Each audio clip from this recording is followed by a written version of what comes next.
All right, is we live? Look like we were ready to go. I'm a couple minutes late. Yeah, I was supposed to be here at 9:30, but I had to get my mic.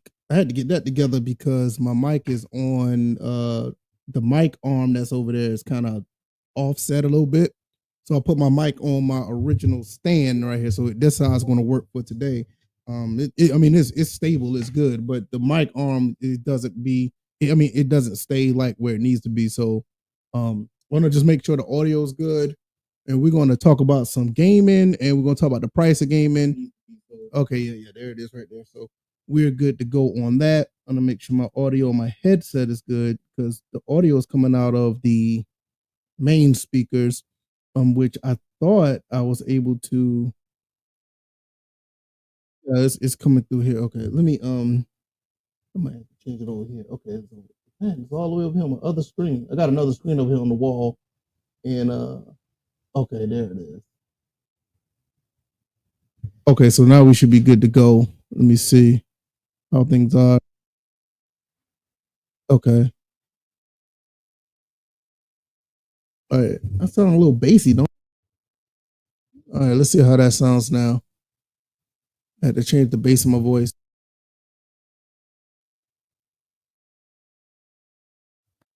All right, what about that one? Try that one. But it doesn't sound bad. It just sounds a little bassy. It ain't too bad. Not too bad at all. I'm hearing my.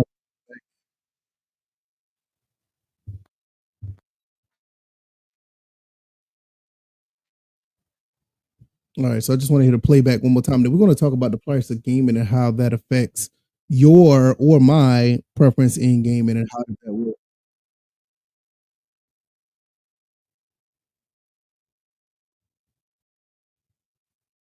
Yeah, that sounds good. Okay, we're good to go.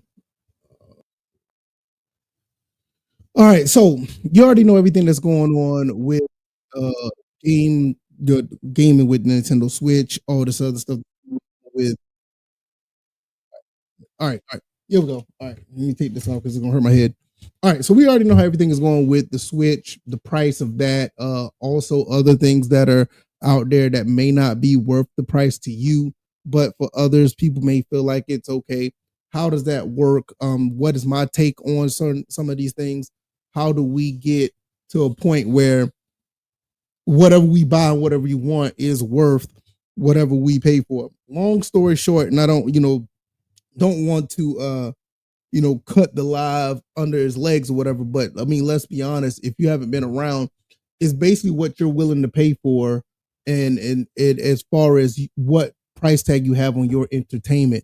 Now at the same time, you have to balance that with not going broke, not going crazy when it comes to buying certain products. You want to be in a situation where whatever you buy, you're not killing yourself financially. Now I know a lot of people buy games and like I know personally people who buy games just to buy the games because they want them and they don't have anything on the back end. Now I'm not going to get into the financial side of things, and I know it's like I'm tiptoeing right on the edge of that, but I don't want to get to the point where I'm trying to tell people how to manage their money or whatever the case may be. That's not what we're doing here.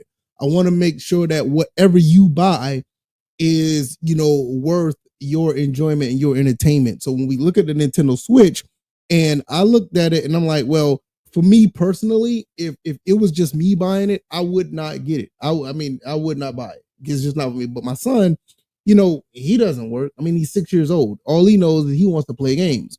And for his enjoyment, that for me, there's no price tag on that. If I have to pay X amount of dollars, if I have to work extra to do that or whatever the case may be, well, so be it. That's what I would do. I would pay that money to make sure that he gets what he wants.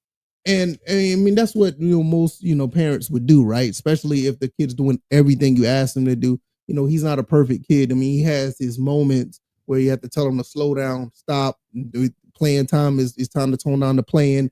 But as far as his behavior, I have no issue with the behavior. He does a great job. That's why I don't mind buying him the Nintendo Switch too. But for me, I would not. No, I would not get it for myself. I mean, there's nothing there for me that I would want, even though that from software game that looks very very interesting. But is it $449 plus possibly $70 or $80 worth of admission. Is that one game worth that much money? I don't know. I mean, last night I was talking to my wife and I was looking at some stuff that I have in my inventory back here behind me. And I have some very expensive games back here. There's some games that I bought that I bought them low, but now they're worth something. And some games I bought that I knew that the price tag was not going to go down. So with that being said, I end up buying it. Now I saved up for it, but I will just say this: I paid a little over $400 for the game, and my wife was like, "What are you doing?" And I was like, "Yo, I saved up to buy this," and I had to explain to her exactly what I bought and how I bought it, and it was okay because when you have a wife, that's a totally different thing that you have to deal with when it comes to that. Believe it or not, when you have a spouse. But you just have to do it the right way, and that's the main thing. You don't just buy something once you get a paycheck or whatever, and you just go do whatever you want to do with it. I don't care if you're married or not. Like I said, this is not a finance channel, and I'm not trying to get to that point. And I know I'm tipping right to that edge where you can talk about people's finances, but you just have to really understand what are you doing when you're buying certain games. What's going on, Jared? How you doing, bro? Hopefully all is well with you, man. I see you doing some different things over there on your channel, man. And that's pretty cool to expand your horizons outside of sports and stuff. And it's pretty good content over there, as a matter of fact. I like what you're doing over there, bro. Keep it up, bro. But I just feel that when you buy certain things, you just have to really be mindful. Maybe the Nintendo Switch 2 is not for you right now, especially with tariffs, all this stuff going on. The price could probably get higher. All these other things could happen. It may not be for you right now. That doesn't mean you can't get it later. Trust me, a lot of the stuff I got behind me, I didn't get it day one. A lot of I did a video maybe it was probably about a year ago. I did a video about my about the oh goodness, what this thing called? The Xbox Series X. I bought that a year ago. Now, mind you, that came out in 2020. Was it 2020? Yeah, it came out like around 2020, 2021. And I finally bought it like 3 years later. So it's not like, buying stuff like as soon as it come out or buying it because you see it on YouTube or buy it because you see the advertisement. That's not, in my opinion, honestly, that's not the best time to buy a game. Like for me, when I see a new game out, I literally don't look at any of the reviews, or I don't look at any gameplay. I don't look at any of the stuff that may spoil a game for me. And once everybody else played it already, then I'll double back and go play that game. Because for me, I feel like I get more value out of the game because it's just me. Social media is not influencing the game any longer. Like 6 months down the road or 4. And in some cases, it could be a few weeks, down the road. Like I'll say, for instance, I'm not a big fan of Assassin's Creed Shadows, but I will say I know DJ81, my former podcast partner, he's enjoying the game. He likes Assassin's Creed. I'm about to say Assassin's Creed 81, Assassin's Creed Shadows. He likes that game, and with that being said, that makes me say, okay, if he likes the game, I'm going to try it, but I'll try it at some point. I'm not going to try it right now. But for the fact that he likes it, that's how I know that it's probably a solid game, because I've heard a lot of controversy behind the game, and I understand what people can say this, that, and the third about the game. I get it, but I shied away from that because I don't want to hear what people say. I do see what some companies are doing to kind of sabotage their games, which is, unfortunate. I mean, you see like there's a lot of mismanagement going on in the industry in general. So I feel like when I hear from somebody that I find that's respectable, like I'll say like DJ, he plays the game and he likes the game. This is why I was like, okay, if he likes it, this is why I know at some point I'm gonna probably pick it up and play it. Now, will I buy it for $60? Absolutely not. I'm not buying a game like that. I mean, I've never been an Assassin's Creed fan. I just started playing the other ones, like the first ones from the PS3, Xbox 360 era, which arguably probably like the best versions of Assassin's Creed. I just started playing those like a couple of years ago. And like this is just like I said, back in 07, 08, everybody was on Assassin's Creed 1, 2, 3, Black Flag, Rogue, Unity. It was all on those. For me, I knew they were cool, but I just didn't want to get into them at the time. Now that I'm playing them now, I have a better appreciation for them. And I think buying these games at $7, $6, $4, buying these games, finding them, the fact that I could play these games on my PC at a low price, or I can just play Assassin's Creed 1 on my Xbox Series X at 4K.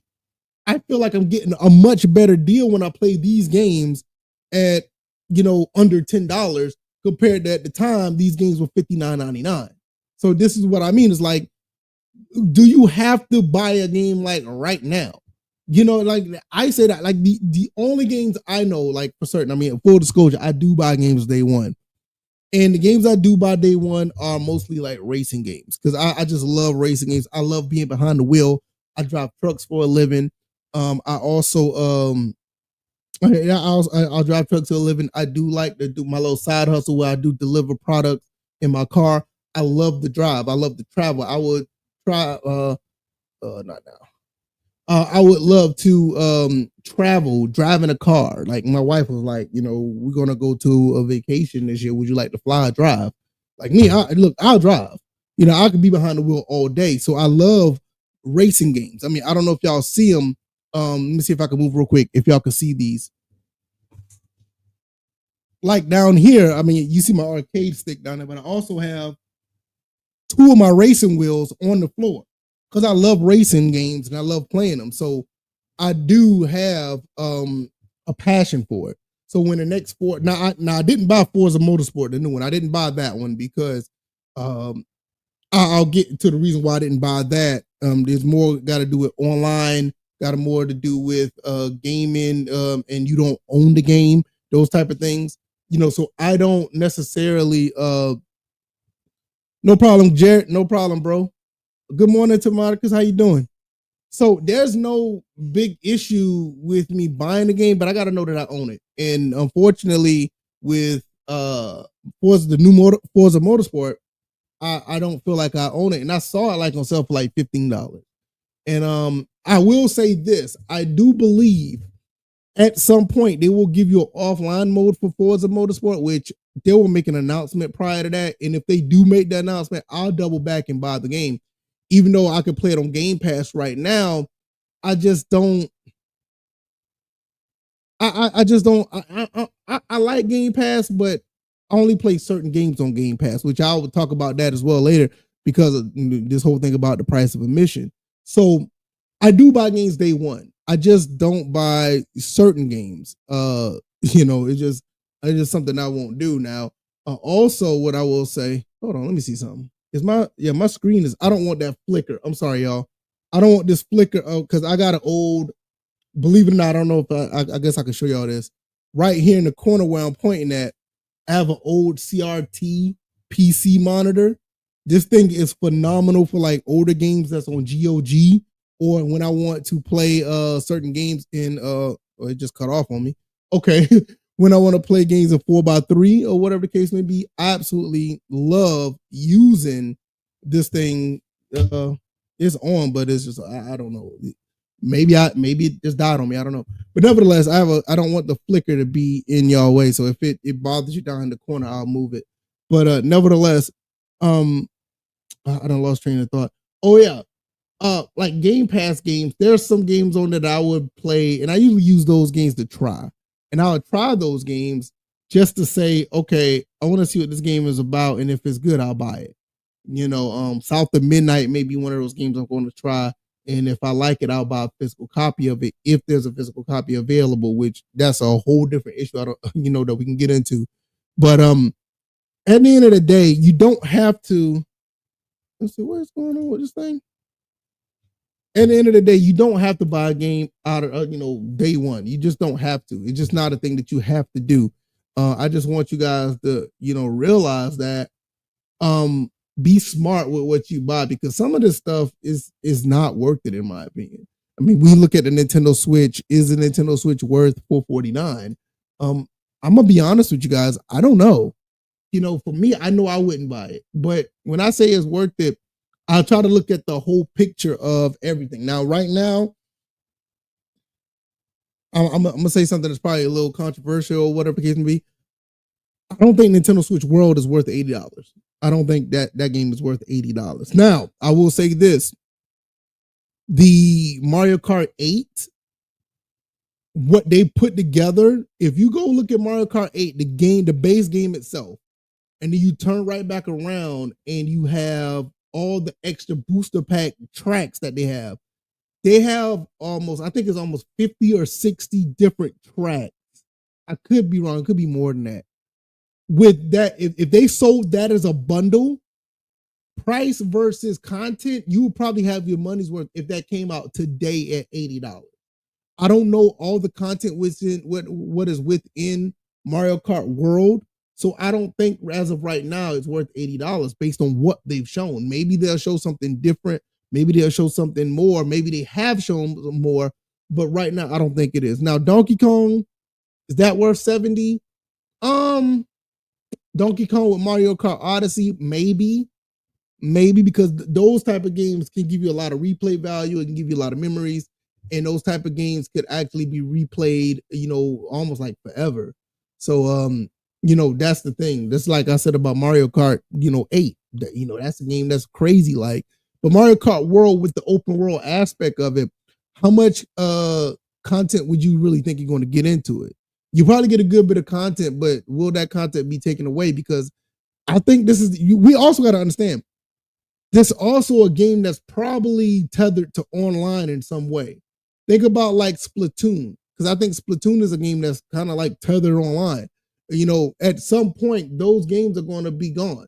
Now, will you get $80 worth of content between now and then? Maybe so. But I do feel at this point, when you're talking about games, I think when a game is above the $60 mark, I think these are the type of games that should last forever. That's just me. I don't think that a game that's worth, that's being, I ain't gonna say worth. I ain't gonna say a game that's priced over $60 should be a game that's taken away from you. I mean, does that make sense? I think that makes sense. So these are the type of things that I'm more worried about when it comes to the pricing of games. How long are you going to be able to keep the game? How long are you going to be able to play that game? How long are you going to be able to, really enjoy and have the content of said game? These games that cost that much should not be the point where is taken away from you. And when you have a game like that, you have to rush. You have to try to play everything in it. Content could be taken away. Is it worth the admission just to have that short bit of fun when you're playing a high price, playing a high premium for that game?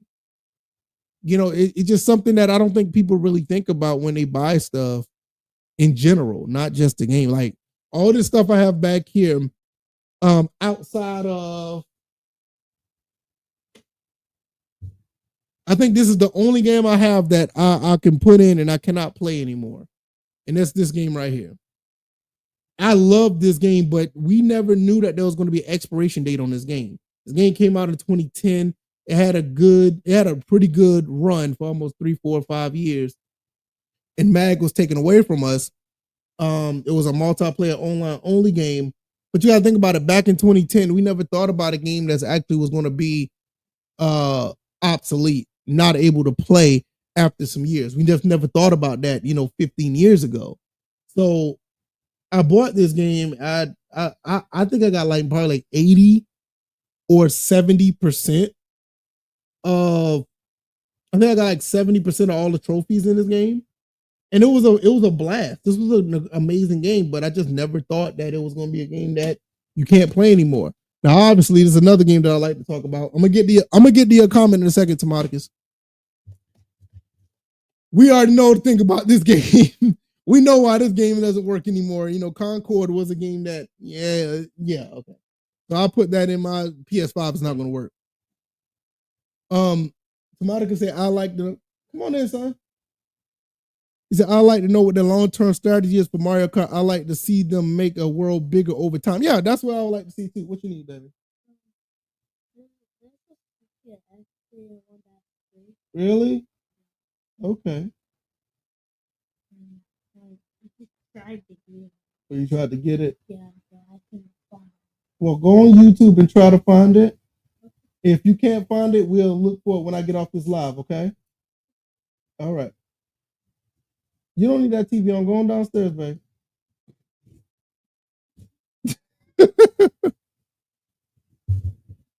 Yeah, but I would like to see, what the long-term strategy is, for Mario Kart. I'm gonna be honest. I think that'd be something that's a really big deal when it comes to that game, because this looks like a game that's going to be online.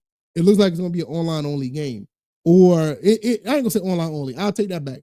I think a lot of the online stuff is going to be probably content based, and I don't know how long it's going to last. You miss Warhawk? Try Mag. I've never played Warhawk. I love Mag. I mean, I played a lot of Mag back in the day, and it's really unfortunate that, to be honest, there's not that many games out there like that now. I mean, those type of games, and let's be honest, if those games come out like that today, it will be monetized up the wazoo, which can be a good thing. There's nothing wrong with monetization of a game. Like I said, once again, price of admission. Is it worth the of admission? If you do, DLC correctly, it absolutely be worth the admission. You just have to go and price the DLC the right way. I think that what Battlefield 4 did, I think they did a good job. I think at some extent, even Battlefield 5, even though I didn't really buy the DLC, I thought that was okay. Battlefield Hardline, I think Battlefield at that time was a really good measure of what you could do with DLC. I just think it was always a fair exchange when you bought whatever you bought. Even when you bought Battlefield Premium, you got a lot of content. You got a lot of content for Battlefield 4 Premium. You got like 7 or 8 different map packs, not just maps, but map packs.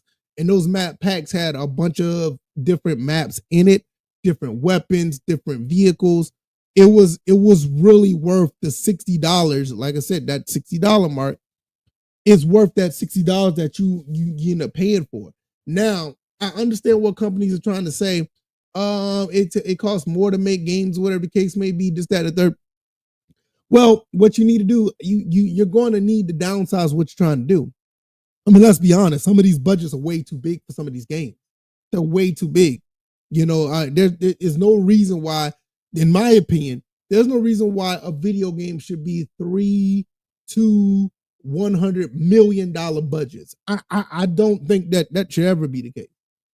I think some of these games that are made now can be made with probably a tenth of that, and they'll be an amazing game, and these games could flourish, and you can make hand over fist money with the sales.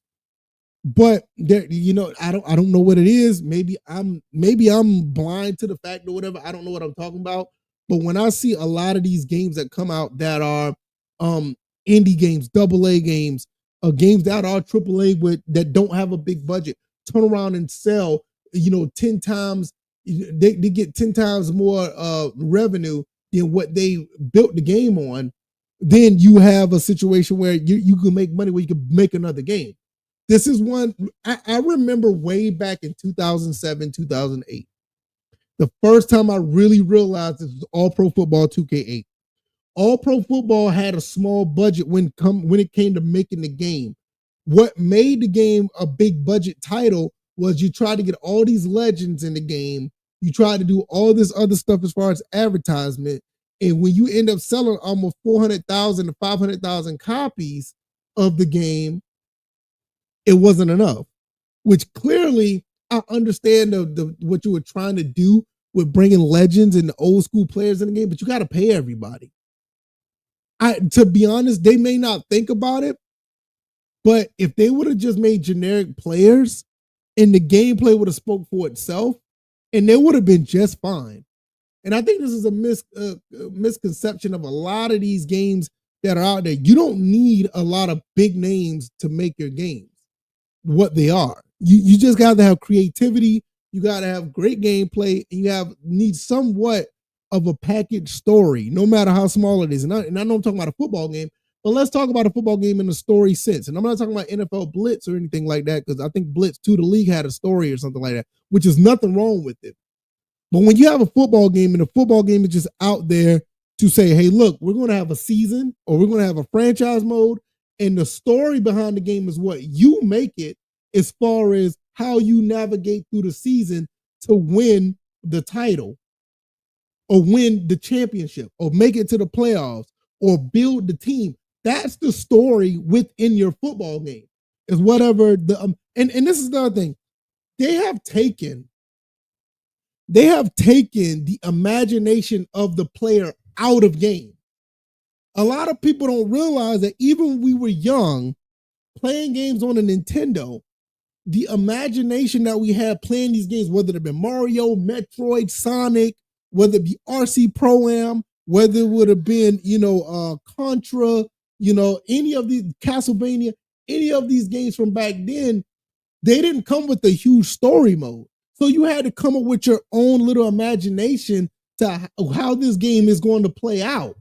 Even though as we got older, we kind of learned the story behind Mario saving the princess, or when you were playing Contra and, people didn't even know Contra actually had a storyline at the time. The game came out in 87. But when you had that game come out and you just know that you had to defeat the alien boss, so you just came up with your own story to do so, those type of things that are taken away from the player and they implement their own story in it, which sometimes, let's be honest, these stories aren't that good. Some of these stories in the games are horrible. They really are. Shout out to Rogue Flight. Shout out to Rogue Flight is one of the few that does it right. I love that game, and the story behind that game was actually pretty good. But once again, you don't have a lot of games that are like that. Why do you think, that a lot of retro stuff is coming back out again? Because they knew back then people love what the character meant to them. What does Samus from Metroid mean to you? What does Mario mean to you in Mario 1, 2, and 3? I'm pretty sure Mario meant something different to a lot of people in those different games. Mario from Super Mario World was different. It was a different type of feeling of what you felt about Mario then from Mario 2. Because your imagination ran wild back in the day like that. What was the difference between Contra and Super C? Was it the same? Maybe that was somewhat the same because the game was similar, but when Alien Wars came out or when Hardcore came out, it was different. What about Shin Contra, which people don't know is called Shattered Soldier? Shattered Soldier, I think that's what it's called. Contra. The one, what does that? That was a different game. So the storylines was a little bit different until you actually learned what they were. All Pro Football didn't need legends. They just needed great character creation tools. I agree. And to be honest, the character creation wasn't really that bad.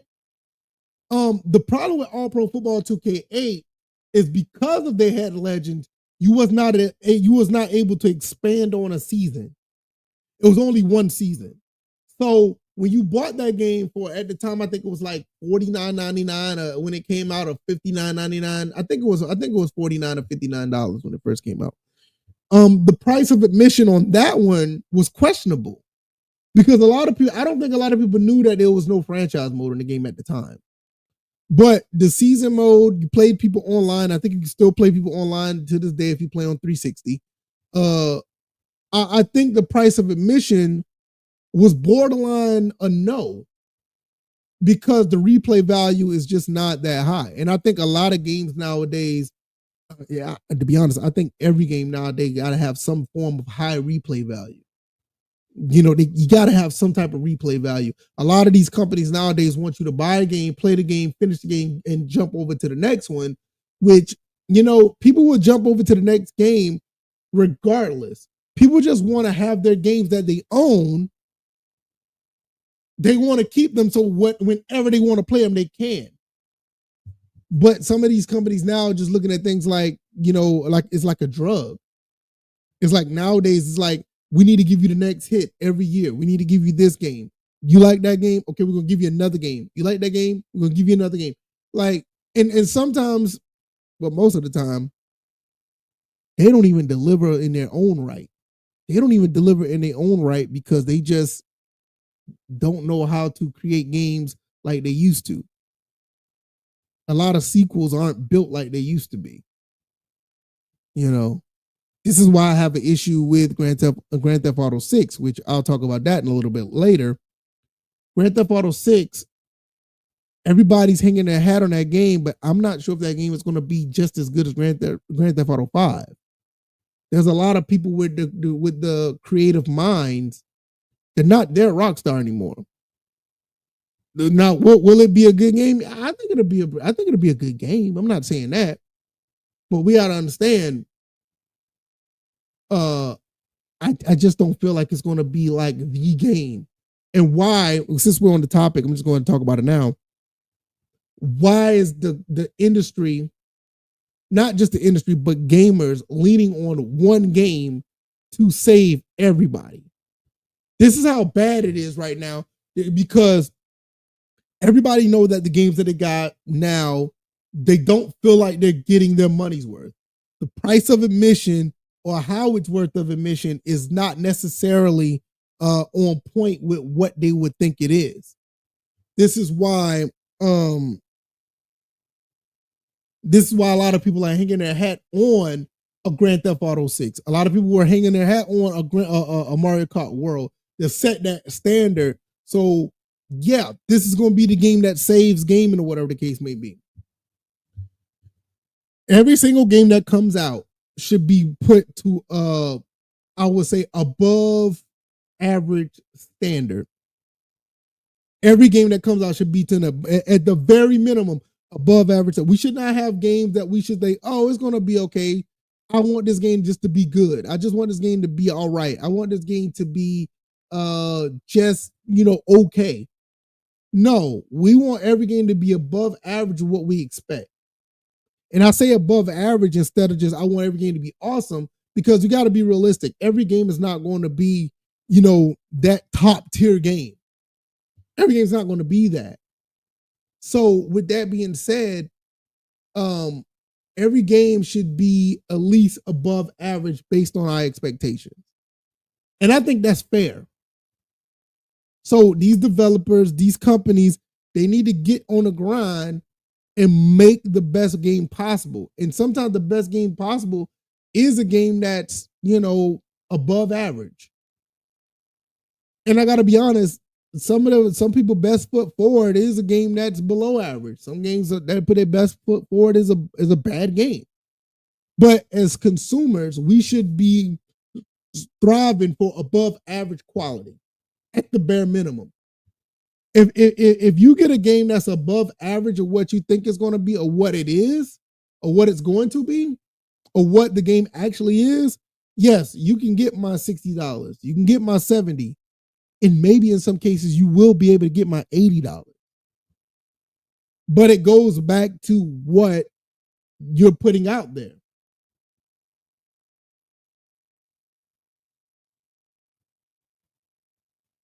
So this is the thing that I say about actually pricing games, having these games on the shelves at $70 and $80. These games gotta have, what you want in a game, or what the majority of gamers want in a game. And sometimes some gamers just want visuals. Some of them just like I've seen a lot of people talk about Mario Kart World. They were happy because you could change the clothes on some of the players as they ride their go-karts around the track, because Peach got on different clothes, or Mario got on different clothes, or you can drive as the cow. Some people think that's worth $80. Some people don't think that's worth the pay that high premium.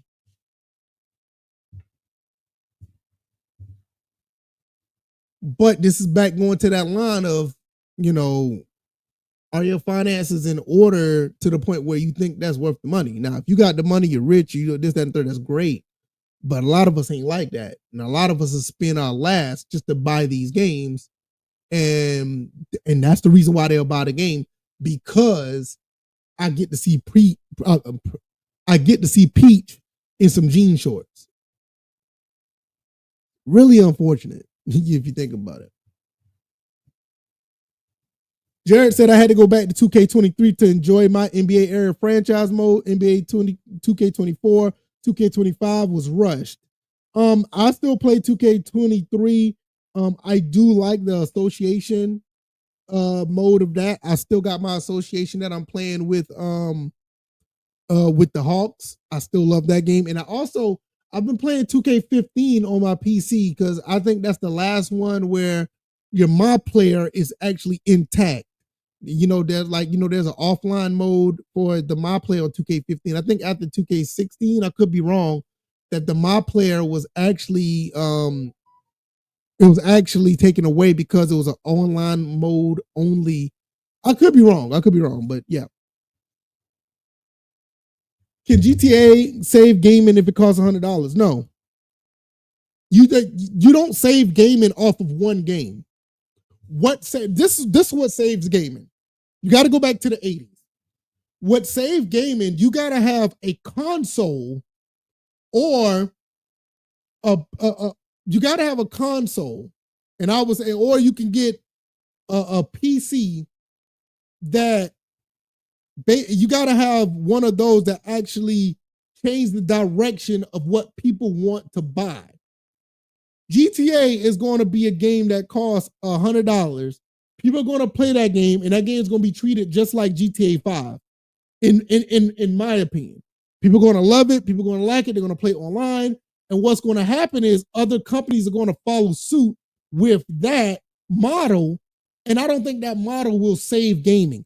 What will save gaming, just like I said, go back to the 80s. Look what happened when the NES was released.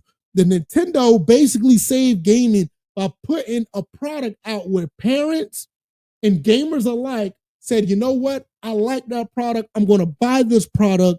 And this product is going to be the ecosystem of what me and my children are going to do and have for our recreational time.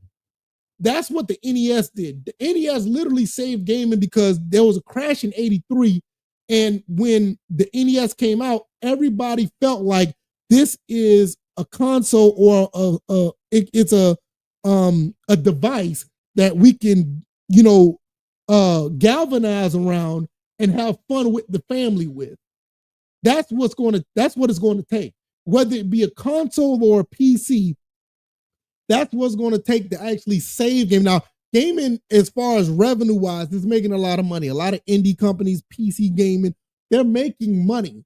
But as far as save gaming, as far as content wise, you're going to have one of those revolutions where people in general are going to be satisfied with the money that they spend, not just saying like, oh, these companies are making all this money, so gaming is good. No, that just because the company's making money, that doesn't mean the gaming is good.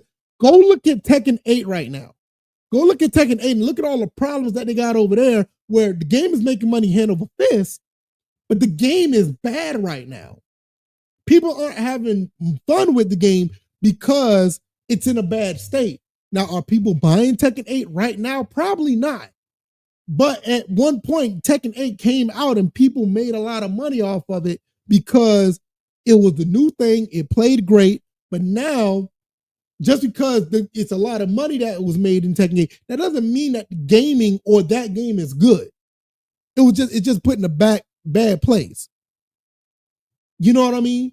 So it's not that that's what's going to save gaming. What will save gaming, whether it be Xbox or Sony or Nintendo, if they do something where gamers and parents of gamers or parents of kids that want to be gamers, all of them alike, both of them together, those two entities have to collab together to say, hey, look, this is what's it. Now, with GTA, parents already not going to be on board with GTA. My son, he's 6. He's not playing GTA 6. He's not playing it. So that's out of the window when it comes to saving game. Now, what the Nintendo Switch 2 could have done, even right now, what they have the potential to do, Nintendo Switch 2 could save gaming to a point where it could be looked at in not only just everybody's making money on as far as the developers and companies, but the gamers are satisfied, the parents are satisfied because they feel like they're getting their money's worth. So it's a two-way street where the company's making money and the money that they're making is due to the consumer actually feel like they're getting their money's worth. That's when I feel like gaming is in the right path. Both, it's a win-win for everybody. When the Wii U came out, the Wii U was a win-win for everybody. When the PlayStation 2, oh my goodness, the PlayStation 2 is a perfect example of this. The PlayStation 2, when that came out, everybody that was gaming was having fun. Parents was having fun because the parents that the like little Kenny, when he wanted a PlayStation 2, the parents was like, oh, I can buy the PlayStation 2. Oh, and it's a DVD player.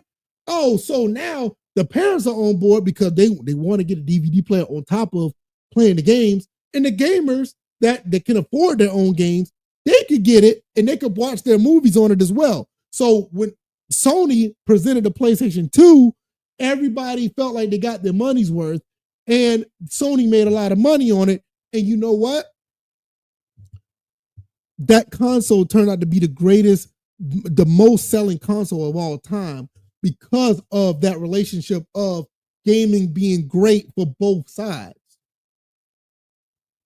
Look at the Nintendo Switch 2 now. Look what happened to the GameCube. Look what happened to the Nintendo 64. Look what happened to the Xbox One. Look at what happened to the 32X. Look what happened to the Virtual Boy. And I hate to say this because it's kind of like not in the same category, but you can relate. Look what happened to the Dreamcast. All of those are total opposite of what happened when the NES arrived, when the Super Nintendo arrived. Hell, even when the Sega Genesis arrived, when the PlayStation 2 arrived. And in some cases, you can even say the PlayStation 4 arrived. Those are great examples. Go back and look at the PS3. PS3 tried to do too much, and they just they weren't able to capture that magic of the PS2. But they did end up fixing the problem, which, that's something that you would hope companies would do. But when you look at the PS3, it wasn't up there like the PlayStation 4, the PlayStation 2. The PlayStation 5 is kind of like on that path. The Nintendo Switch, look at the Wii U. Look at the Wii U. The Wii U is the total opposite of what happened with the PlayStation 2. Oh, well, the Wii U came out. I already got a Wii. Why do I need this? I don't see nothing that's out there. But if they really look at it, the Wii U was a very good console. It just wasn't pushed correctly. And I think the marketing was awful. And I think the name was bad too. Nintendo realized that, and look what they did with the Switch. They corrected it with the Switch. The Switch was another console, $299 when it came out. It came out and it was very friendly for the family. It was very friendly for the kids. The kids could play it on the go. So when they're in the back seat, they don't have to be fussing and crying about, are we there yet? They could play their games and have fun. And it was at a good price point where the parents like, you know what? I'm tired of my son. I'm tired of my daughter playing my iPad or whatever. I'm going to buy this Switch for them and they're good. So once again, just like the PlayStation 2, the kids felt like they got that. The parents felt like they got their money's worth. The gamers felt like they got their money's worth. They collabed and they were happy, which made Nintendo happy because they made money, and it was a win-win for both sides. That's how you save gaming, when there's a win-win for both sides. So whatever product that they're putting out there, they need to put that product out to where that product is satisfying the masses, and in turn, with that satisfaction of the masses, the satisfaction is going to give the company revenue. So I felt like I got my money's worth. The price of admission was great. I'm glad I got the Switch. It worked out. And on the flip side of that, Nintendo was able to get a lot of money off of that. They got a lot of revenue, and it was a win-win. So that's how it worked. Saints Row 2022 Saints Row is a good example of what you're talking about. They rushed the heck out of that with the weak story. Exactly. These storylines are out of whack. Sometimes you just need to make a game and keep it simple. Or sometimes you just need to make a game where our imaginations, even me as a man in their late, I ain't gonna say late, I'm not that old. A man in their early 40s can have an imagination when they're sitting in front of a monitor playing a game. So it got to be a great story. You got to have like The Last of Us type of great story, or GTA 4 great type of story, or you just gonna have like something average at best that may get by, or you're just gonna have to let us use our imagination because these weak storylines just doesn't work. I just did a video about 2022 Saints Row and how that failed. I did a video about that like a month or so ago. Monica said Switch did a great job of incorporating the best features of a console and of their DS. Exactly. This is one thing that Nintendo does absolutely great. And unfortunately, we got to be honest with ourselves. Nintendo has turned themselves into a handheld company. They turned themselves, they're a handheld company. They're a handheld gaming company. Now, don't get me wrong. I have nothing against, the Wii U, or whatever the case may be. But they were just experimenting at that point. I think they could have done a great job when they did have the GameCube. They could have built off of that, which they kind of did with the Wii, but they had the gimmick that basically was a genius move. The gimmick was a genius move to have the nunchucks and all this other stuff. That was great. Like my son just came up here talking about he wanted to play, Mario on the Wii. So it was genius. But we got to understand, they're a handheld company and they do handhelds phenomenal. Ever since back in 89 with the Game Boy, and it just took off from there. There's not one handheld they had that flopped. Not one. Even the Game Boy Micro, that small little Game Boy that they had, was great. The DS, the 3DS, Game Boy Advance.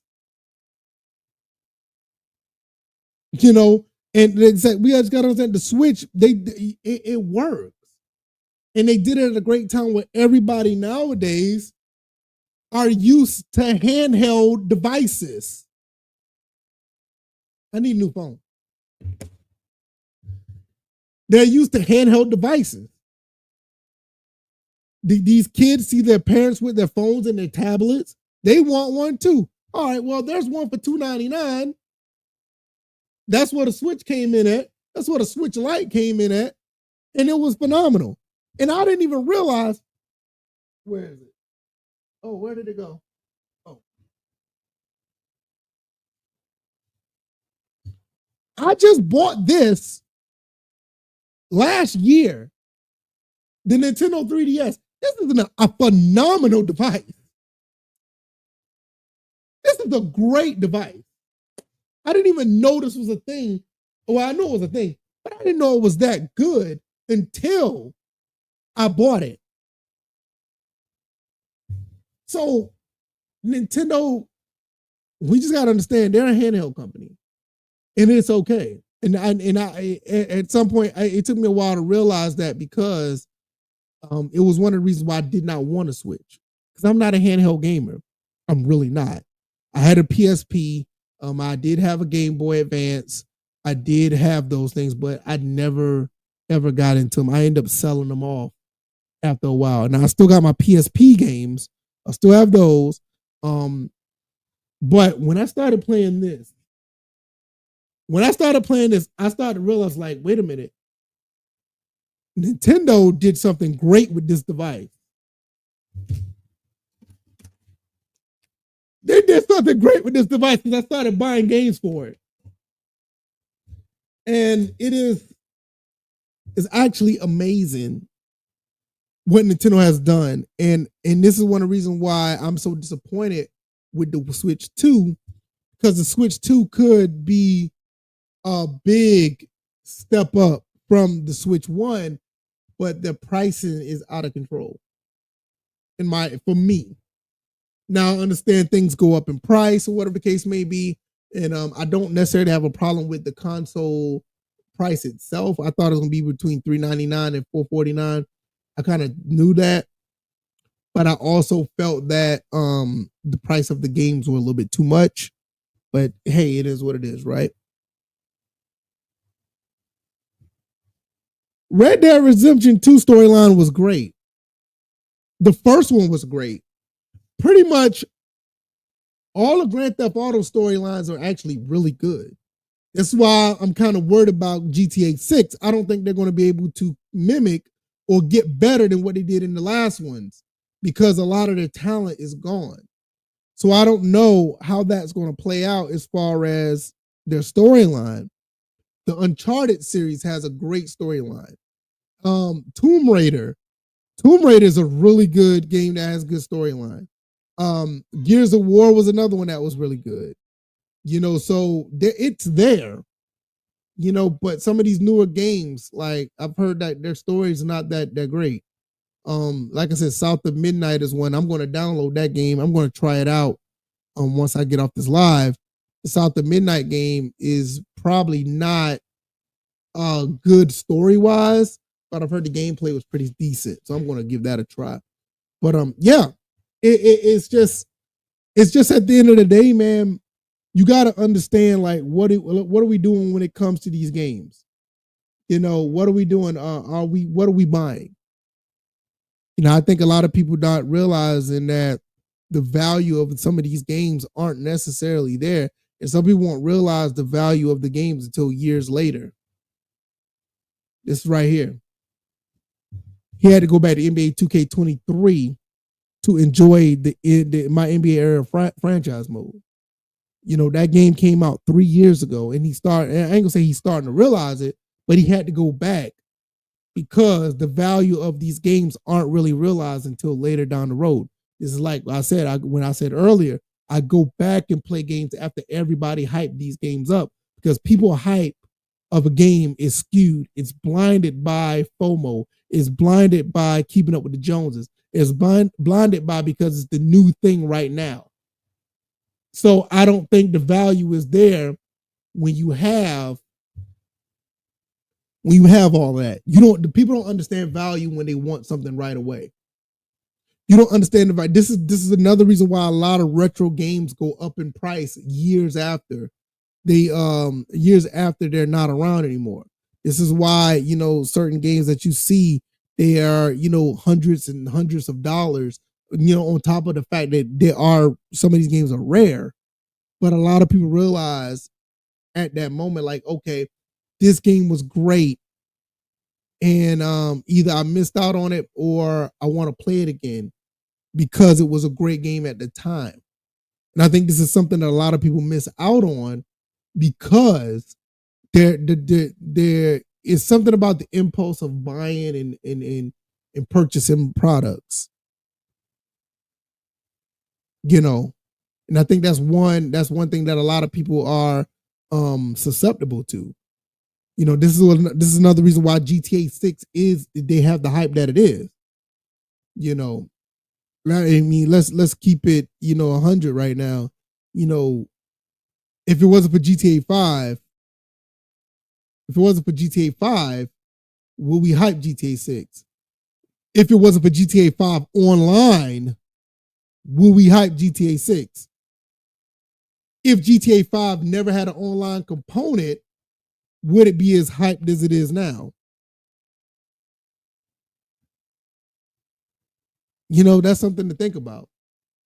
If I think GTA 5 didn't have an online component, GTA 5 would be in the same boat as GTA 4. And that's not a bad thing because GTA 4 is a phenomenal game. It would have just been in the same boat.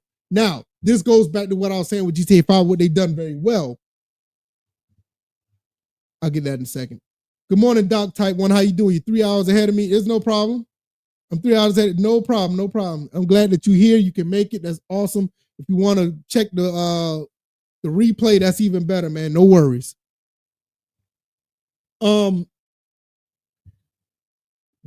Great point. Yeah, let's talk about this. Great point. Value inflated by hype. Yeah, let's think about it. This goes back to what I'm saying. What makes a great game? What we talked about earlier, the imagination. It's not necessarily storyline, it's imagination. All the things you could do in GTA Online is based on the imagination.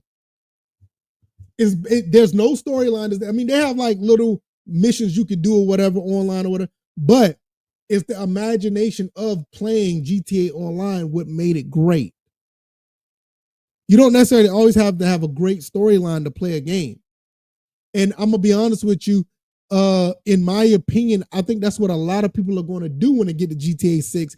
They're going to go on to play online immediately because of that. That's where the value of GTA 5 came in. It wasn't because of just playing with Michael and Trevor and what was the Franklin. It wasn't because of them. That was a part of it, but if the story just stopped right there, that game would have been another GTA 4, which, like I said, it's not a bad thing, but GTA 5 has become bigger than what that game should have been because online let people be creative. They let people expand. They let people have an imagination of the characters they had. It's another reason why Fortnite is so good. And I think a lot of games should have a little bit of that aspect in their games. Not saying that every game need to have an online component. They could be a single player component, but you got to have that level where people can have their own imagination when they're playing the game. And when they have these imaginations of the game that they're playing, you know what that does? It makes them want to go back and play the game again. It has high replay value. People feel like they get their money's worth. This is why my player was so popular on 2K. That's why my player was so popular. That's why all these other games are so popular, because you get to use your mind. It's not just a storyline that's just okay to good. You gotta have a game that has like the Last of Us style of storyline to be considered great. RDR2, like Jared Green said. You gotta have one of those type of things. One of those type of situations. The Order 1886, which is a very underrated game. I wonder what the value of that game is right now. I'm just curious. 2K23 is not perfect 2K, but for PS5 and modern era consoles, is the best franchise mode so far. I agree with that. And 2K8 came out, when it first came out, nobody appreciated it. It's funny how after multiple years with bad football games, folks now want to appreciate it. But that, like I said, that just goes back to what I was saying before. People don't appreciate games until later. This is why value of games go up. I think you could buy All Pro Football 2K8 now for like $30 now. That's kind of insane for that price for any sports title, to be honest. Let's see.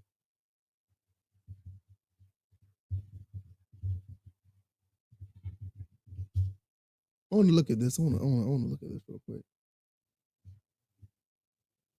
Let's look at this. I'm gonna pull this up real quick.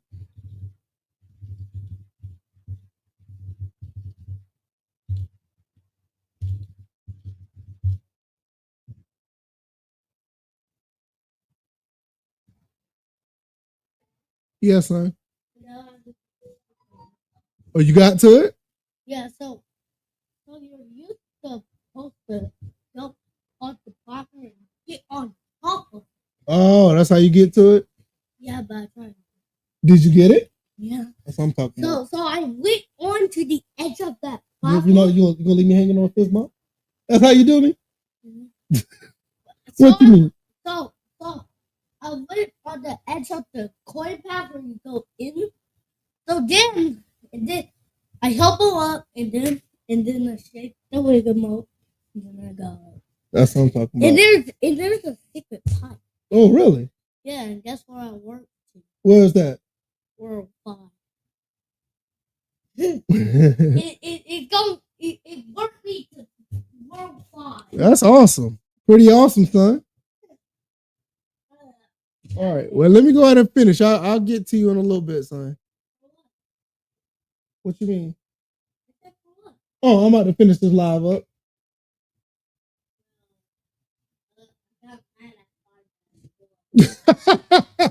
You got mad at 5 dash. What 5-1 did to you?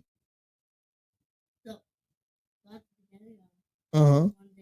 One time I got hit and he already lose the freaking power. Oh, really? Yeah. Okay, you lost the power up.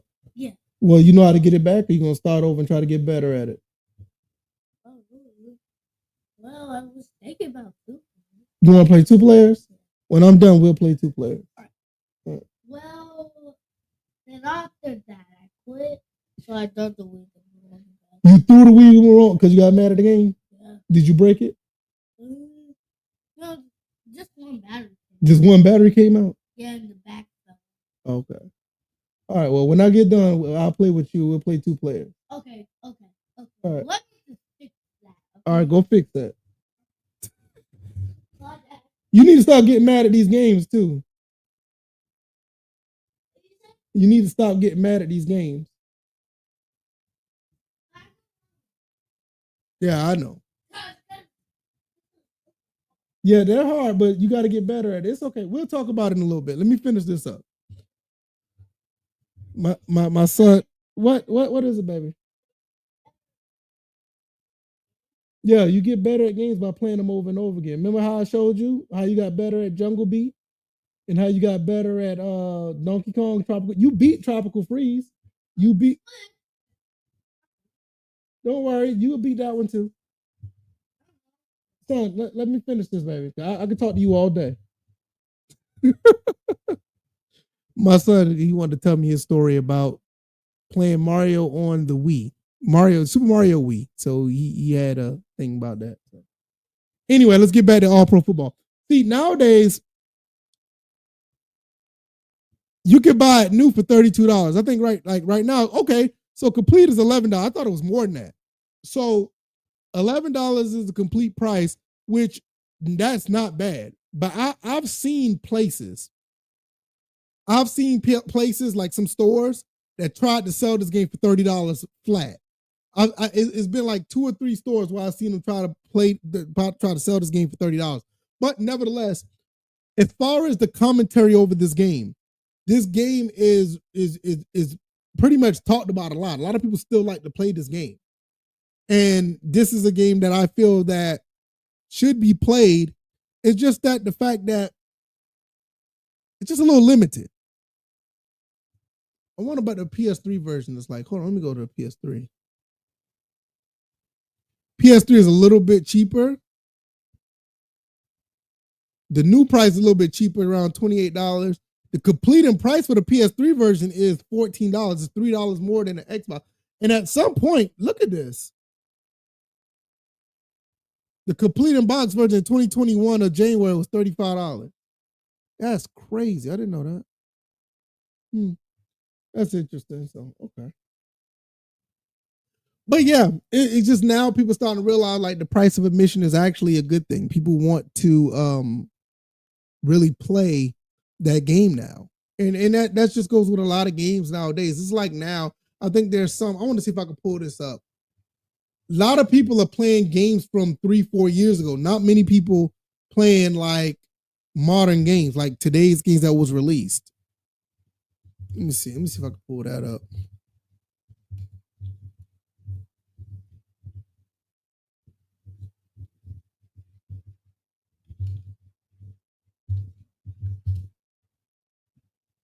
Oh, I didn't mean to do that. Dang it.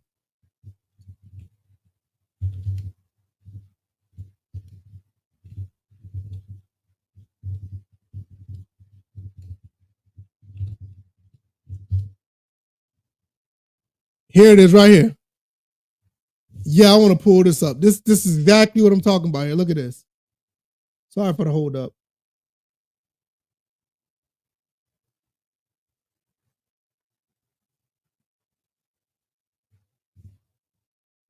It says PC gamers, and I'm pretty sure this is no different from console gamers as well. PC gamers are spending 92% of their time on older games. Oh, and there are 908 million of PC gamers now. Everybody want to talk about the PlayStation 5 is almost at 100 million consoles sold. The Switch is almost at 120 something million consoles sold. The Xbox is doing whatever. But 908 million people are on PC right now. That's almost that's almost a billion people on PC, and 9 out of 10 of them are playing older games. So I'm almost certain that when it comes to the consoles, this number's not too far behind.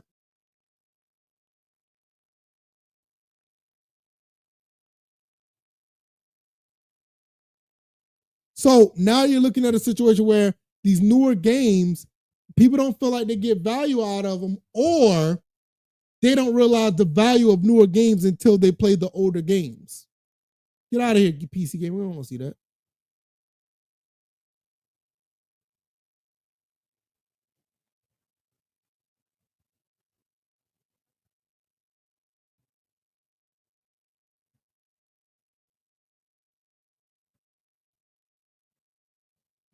This is another one that I want to look at right now.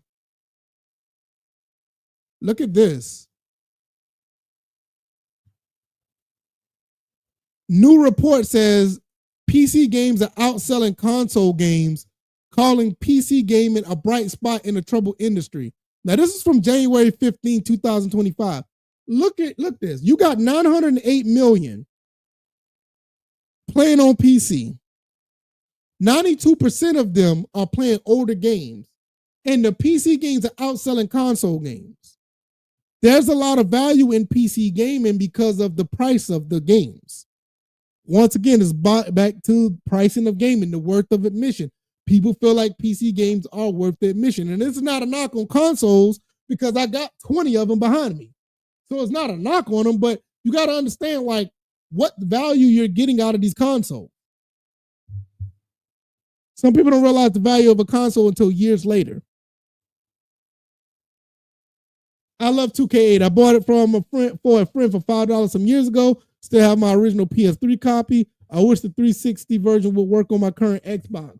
If your 360 version wouldn't work on your current Xbox, try to find a loose copy and buy another copy if you can. Now, I don't know what your money situation is like. I'm not trying to tell you just go buy stuff, but if, like we just saw earlier, a loose copy of APF on PS3 is like $6, maybe $7, a loose copy. I think a complete in-box copy is $14, so I think a loose copy is like $7. Maybe your Xbox is broken. That sucks because these Xbox 360s aren't the best either. So, but this just goes to tell you, man, like it's all about the price of admission. Look at the game that's behind me right here. This War Thunder game. You could play this game for free on PC. You could play it for free on consoles. And a lot of people actually like this War Thunder game. I just never got into it. It's not my thing. Maybe it's something I need to try just to say I tried it, but it's not my thing. But this right here, what I just showed you the last 10 minutes, it just goes to show you exactly what I'm talking about. The price of admission is right there. And people feel like they're getting value out of their stuff.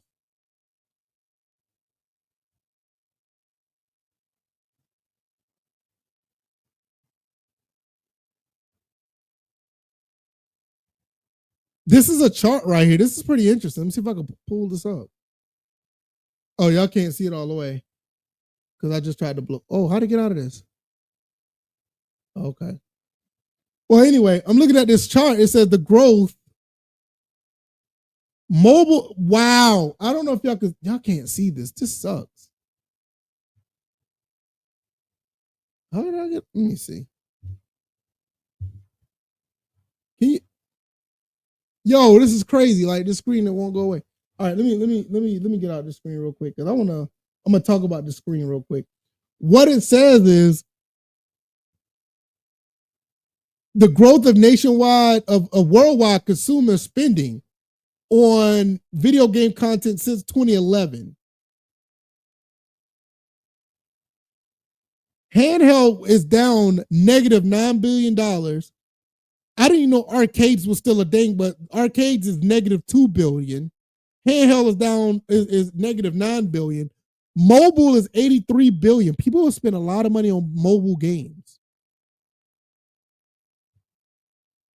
$30 billion for, oh, I see. Okay, hold on. Let me share this one. I got it. I want y'all to see this. I want y'all to I want y'all to see this. This is really interesting. This is very interesting. There it is. Let me take this off right here. PC is a bright spot, added 65% more content, and then the living room look at this. -$2 billion down here for arcade, -$9 for handheld, $83 billion for mobile. So once again, people play their games in their hands. Then PC is right behind it at $30 billion, which is crazy. PC gaming makes more revenue than consoles, including the Switch, because they didn't put that down on the handheld side. Console is $18 billion. PC is $30 billion. So people feel like they're getting their money's worth when it comes to PC gaming. And this goes back to, is it worth the admission? Now, nowadays, if you're getting a PlayStation 5, Xbox, or even a Switch, it may not be price to content worthy. You gotta understand, you gotta pay for online, you gotta do all this other stuff. With PC, you build a PC, you're good to go. Does that mean I favor PC? I don't favor either one. I mean, I got a PC right here, but I got all these consoles. Hell, I got a CRT over here with what, 1, 2, 3, 4, 5. I got 8 consoles over here on my CRT. I got another 11 consoles over here. It's not necessarily a thing for me. It's just that you see what consumers are spending their money on. And to be honest with you, PC gaming is outperforming consoles when it comes to revenue. And some of the games on PC, even though like we talk about developers and companies, whatever the case may be, they don't try to get over on PC gamers like they do console gamers. And it's unfortunate because console gamers are just as important. You know, so, but I don't know. I just don't know. But that I found this really, really interesting that I didn't know PC was this big of a bright spot, but mobile's gonna be mobile because everybody got phones. So it's so convenient to play a game on your phone. So that's always gonna be a thing. But I don't know. I don't have anything else to add to the conversation, man. I just think that this was, you know, something that I wanted to talk about when it comes to price of gaming. I think it's very important. I think people will enjoy gaming much more if they would put price to content, have a ratio between the two. Because a lot of people buy these new games and they have fun because they get to play with their friends or they get to see something new. And this is one thing a lot of people don't talk about. A lot of people don't have fun playing new games. They just play it because it's new. You know, they do. Some people don't wait. Some people don't realize that their enjoyment or their entertainment value is not necessarily as expensive as they think it is. Some people can have fun just by playing a regular old game and enjoy themselves. Why do you think mobile gaming is $83 billion in the gaming market? Because a lot of people just want to play a game real quick and they have fun with, you know, what they have. And some of those mobile games aren't something that's necessarily new. Some people are still playing Candy Crush. Some people are still putting money in Candy Crush. And no telling how old that game is. You know what I mean?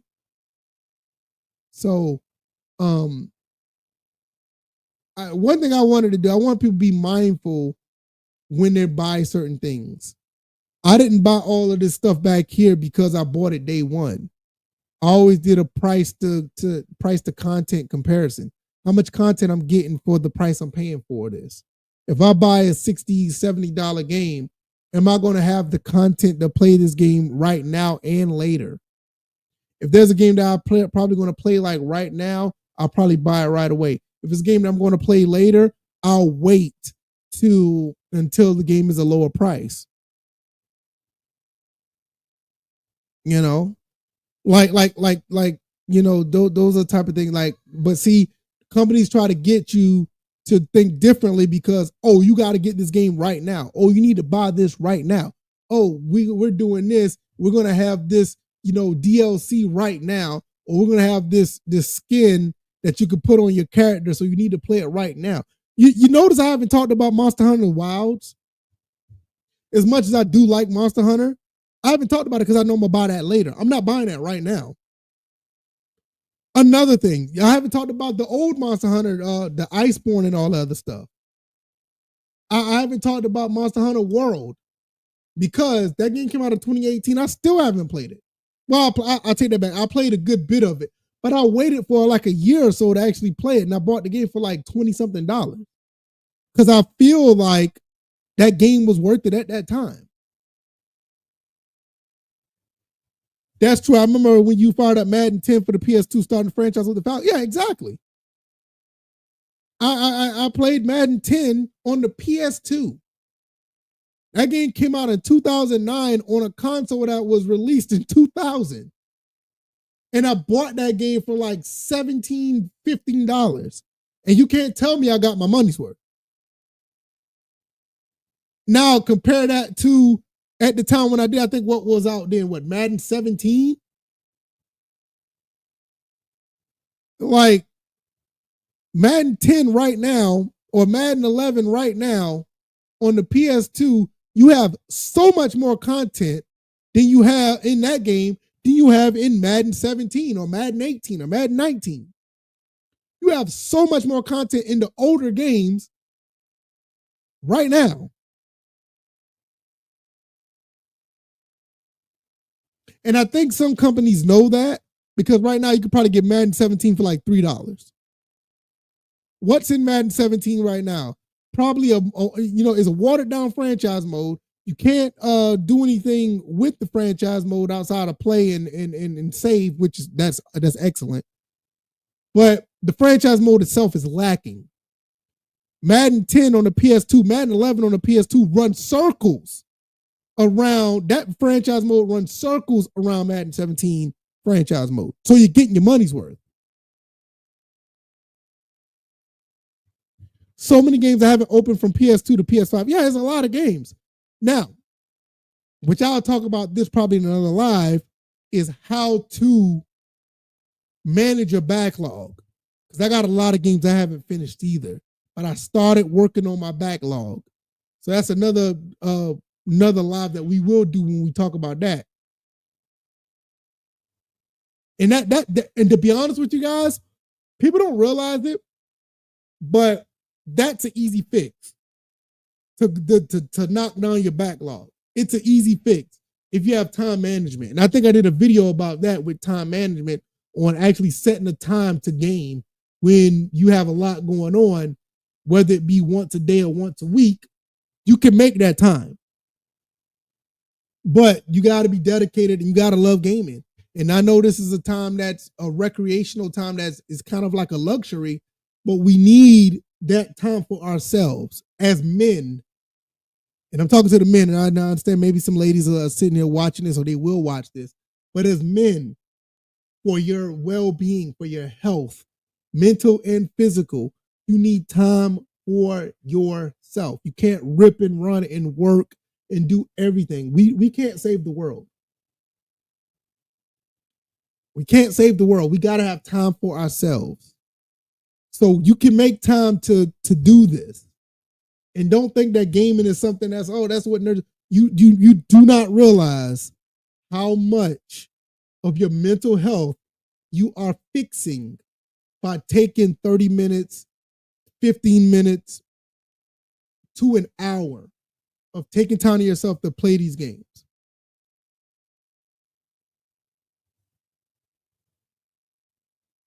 Madden 2 on the PS2 is great as well. Yes, absolutely. And you know what? I thought I had that game. I don't have that game. I need to buy Madden 12 for the PS2. I really need to.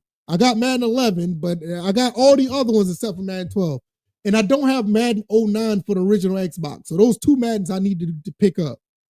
What is a backlog? A game you have not finished or a game you have not played? Some games I may not want to finish. A backlog is a game.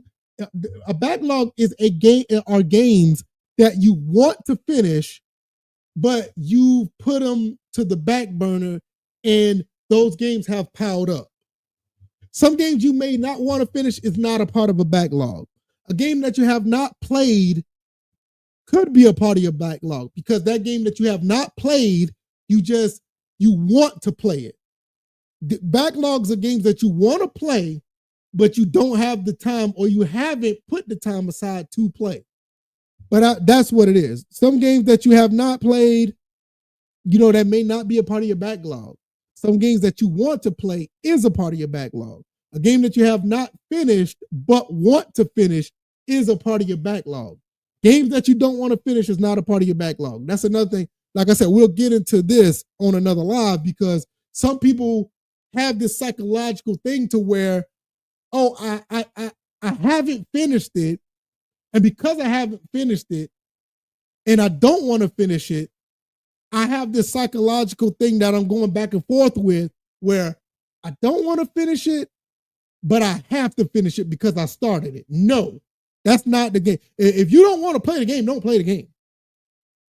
But a backlog is basically games that you want to play, but you haven't finished. That's basically what a backlog is. Games that you have started and you want to play, but you haven't finished. Games that you don't want to finish, you can toss them to the side. That's not a part of your backlog. But yeah, definitely we'll talk about that on the next live. I want to do these lives every Saturday morning. This is a thing. I put it on my community tab on YouTube. I want to do these Saturday mornings. I think these Saturday morning shows or lives they're not just they're healthy for me because there's a lot of stuff that be on my mind throughout the week. I do make videos throughout the week. I try to talk about, but there's some things that I can't do throughout the week because I'll be working or whatever. Or even like I said, I make time to game to get my mind off a lot of stuff. And talking about that as far as the backlog will be something that I want to talk about next time. I definitely want to get into that because it's very important. If you love to game, if you like to game, and it's something that you really like to do, don't hesitate to make that a part of your routine. You just have to be smart about it. We all adults. Some of us may not be adults, but you're about to be an adult at some point, or you're a kid and you watch this, and I really appreciate it. But for your mental well-being, do what you love. Do what you like to do. Get away from the norms because we need to find a way to exhale. We need to find a way to unwind. We need to find a way to release, all the things that we go through every day. We go to work, we deal with our family, we deal with friends, we deal with, things that we have to do to take care of ourselves as far as, finances, bills, health, well-being, exercising, taking time to have your mental, physical, and financial health intact. We do a lot. Take time to do this type of stuff. If you really love it, if you really love gaming, don't just get into gaming because, VF said do it. No. If you love doing this, make this a part of your routine. Trust me, it will make it'll make your well-being so much better going forward. You will feel so much better going forward. It's worked out for me, and I'm pretty sure it'll work out for you too. So that's pretty much what I wanted to talk about. Price of gaming, is it worth of admission? We'll talk about backlogs and spending time on dealing with backlogs down the road. We'll talk about that. We'll also get into other topics that may come about throughout the week, but I plan on doing this every Saturday. This is a thing that I want to start doing. And I thank everybody who's came through. This has been a phenomenal stream. Thanks to everybody who's, contributed, said something to Monica's, Jared Green, Doc Type, everybody who's just been watching.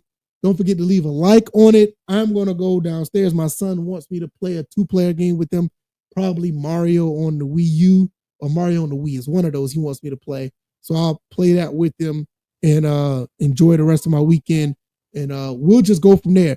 If something comes up, I may go live later on this weekend, but definitely Saturday morning is going to be a thing for going forward. So hopefully you guys will be able to come through. I know Doc Type said he's 3 hours behind us. So hopefully he'll be able to catch the live after the fact, or whatever the case may be. I try to start going live between 9:30. So that's going to be a thing. And I really appreciate you guys. Don't forget to hit the like button. I really appreciate y'all. I'm going to get out of here. And yeah, I'll see y'all guys on the next one. I appreciate you, Jared Green. Go check out his channel. Great channel that he has as well. He does a lot of commentary in and outside of gaming, also in sports. Check out his stuff as well. All right, y'all. I'm going to get up out of here. Y'all take it easy. Y'all be blessed. All right, y'all. I'm out. Peace.